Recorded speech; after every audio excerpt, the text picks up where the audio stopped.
سلامونه قدرمنو د پښتانه قام ستر ادب ستر مبارز غنی خان بابا یو زوی درلود چې نوم یې فریدون خان و. بل اولاد نه درلود.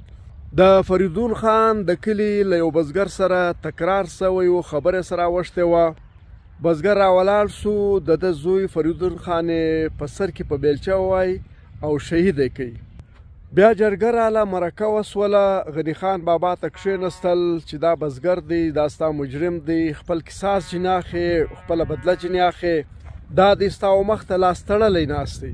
غنی خان بابا سر راپورته کوي او ویې ویل جرګې ته مخاطب سو، که چیرې زه دا بزګر ووژنم نو زما بچی را ژوندی کېږي، خلکو لیا هغه نه را ژوندی کېږي.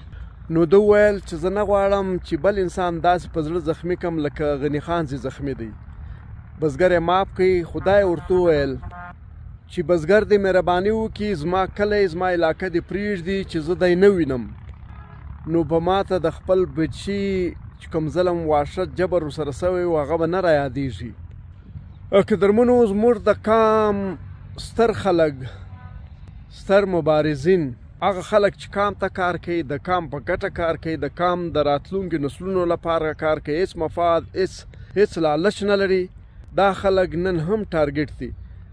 زموږ په پښتنو کې د سر سړی درولی دی، د سر خلک ټول ووژل سول په یوه او بل نامه باندې، او اوس هم سرونه پرې کېږي. د ویډیو مقصد مې دا دی چې غنی خان بابا چې کومه عفه کړې ده، د دې مثال د پښتانه قام په تاریخ کې نه لیدل کېږي.